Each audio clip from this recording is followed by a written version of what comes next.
Good day, everybody. Welcome to Afrikanerportal. Please press subscribe, and if you like the video, please press the like button. I'm reading a WhatsApp message that I received. It was forwarded to me as a brilliant piece of writing, and I'm going to take a few minutes to read this. It is probably one of the best articles you'll ever read on where South Africa finds itself in 2020. The article's name is The ANC, a pantomime performance, Pure Salvador Dali. It's written by R.W. Johnson. To give you a bit of background on him, or it might be a her, R.W. Johnson is an emeritus fellow of Magdalen College, Oxford, and was the only South African Rhodes Scholar to return to live in South Africa after the fall of apartheid. He is, there we have it, it's a he. He is the author of 13 books, scores of academic articles, and innumerable articles for the international press. His former students include 3 members of the current British cabinet, an editor of The Economist, and a large number of leading academics and journalists. He lives in Cape Town. In this article, R.W. Johnson summarizes how the South African government checkmated itself and how Ramaphosa, egged on by his admirers, walked into a trap. According to this WhatsApp message, this article was published in the Rapport, which is an Afrikaans Sunday newspaper, on the 24th of May 2020. Here we go. The COVID-19 crisis has revealed several lessons about the exercise of power in South Africa. One is that our rulers do not understand the limits of their power. Only a few years into the first Mandela administration, a major transformation of the public service was launched. Experienced white employees were pensioned off and replaced by a host of affirmative action appointments, many of them political, but many more of them bringing in civil servants from the former Bantustans, who had already learned many very bad habits. By 1999, in most departments, almost all institutional memory had been lost, and many of the new folk had little idea as to how to do their jobs. Typically, by then, there would just be a Mrs. van der Merwe, who used to be in charge of the typing pool. But at least she knew where the files were kept and what happened if you ignored the obvious red lights. Soon, Mrs. van der Merwe was gone too, and chaos reigned. Each new minister wanted to pick his own director general and several deputies, usually from the same ethnic group as himself. The result was a constant whirlywig of change with many acting appointments. Procurement rackets developed, sometimes including the minister. Presidents kept moving ministers around, and they in turn kept changing their top civil servants. Within 10 years of the ANC taking over, the result was the complete ruin of the civil service. Not only was institutional memory gone, but so were many skills. In their place were even larger numbers of increasingly well-paid functionaries who had little grasp of the jobs they were supposed to do, but who often had a hand in procurement rackets. Black economic empowerment firms, political factions, and so on. It was soon evident that we had, as a result, a broken-backed state in which government's power to implement anything was extremely limited, because the civil service had almost entirely ceased to work. The only real exceptions were those parts of the government machine involved in raising money: the Reserve Bank, the Treasury, and the South African Revenue Service.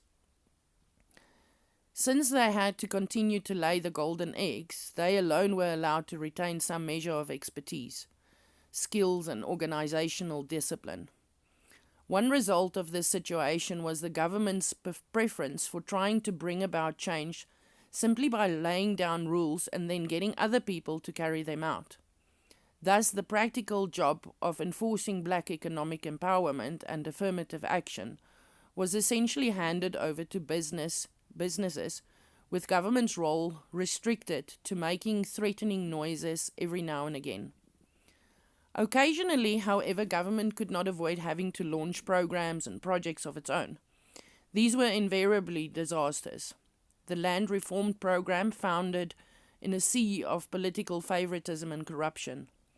When the state decided to build 2 vast new power stations, well, enough said. History tells us that. Successive water ministers laboured away with the result that a smaller proportion of the population has access to clean water today than was the case in 1994.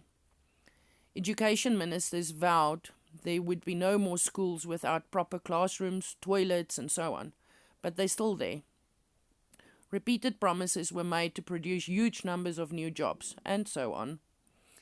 Early this year, Ramaphosa revealed his discovery that the state was not capable. Quite how anyone with even average intelligence could have avoided knowing this for a long time past is something of a mystery. He then declared that the state has to be made capable. The British achieved this in the 19th century by introducing competitive civil service exams. If we want to capacitate the state, we could do the same thing and have colorblind hiring on merit. There are no prizes for guessing if this will happen. Then came COVID-19. The ANC government glanced rapidly at what the grown-up countries were doing, lockdowns, and so they copied that. This was done without any consideration that South Africa lacks the fiscal space, the public health system, and the accumulated resources of every kind which made this an option for Britain, France, or Germany. But all that a lockdown can do is slow the rate of infection.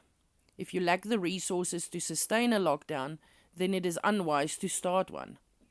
However, South Africa has many media pundits who are almost desperately eager to praise ANC politicians who do anything remotely defensible, and they immediately emitted howls of adulation for the great saviour Cyril.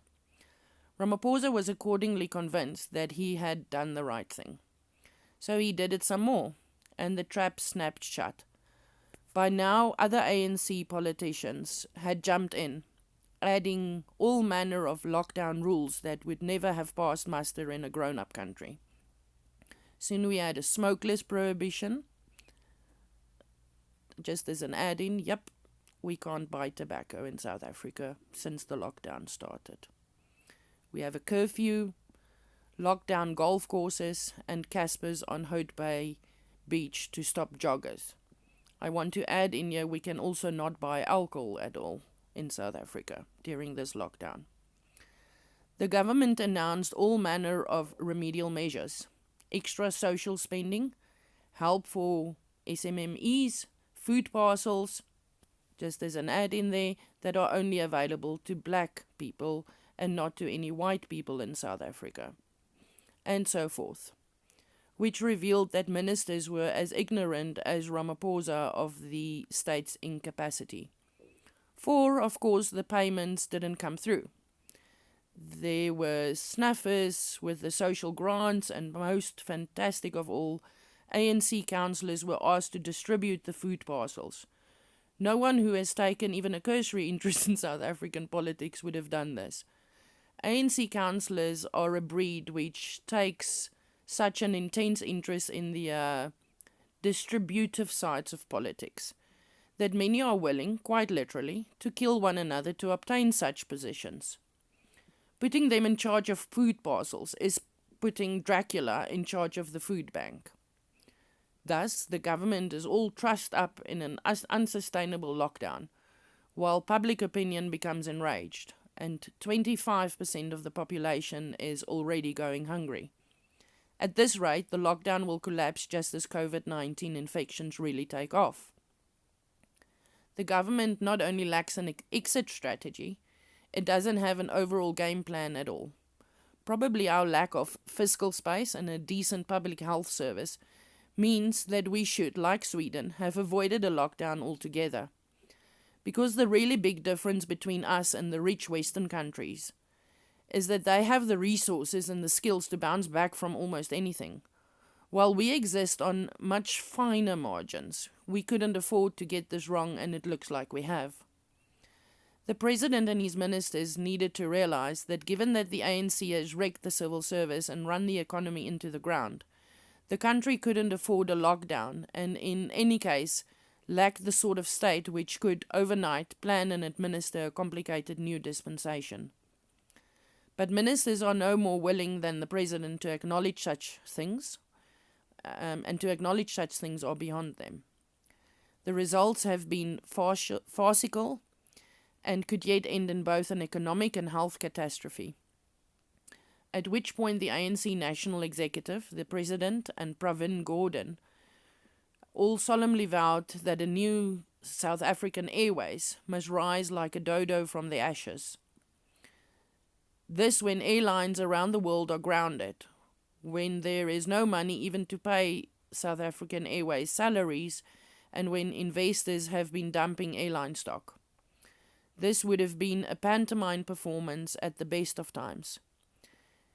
In the middle of a pandemic, it is sure Salvador Dali.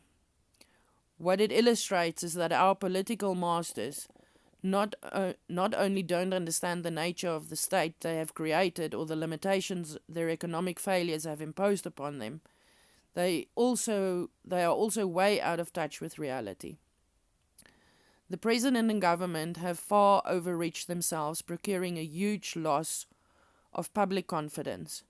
And so the government, which faces the fragile situation ahead, will lack credibility and respect at a time when it needs them most. Again, if you like this, please press like.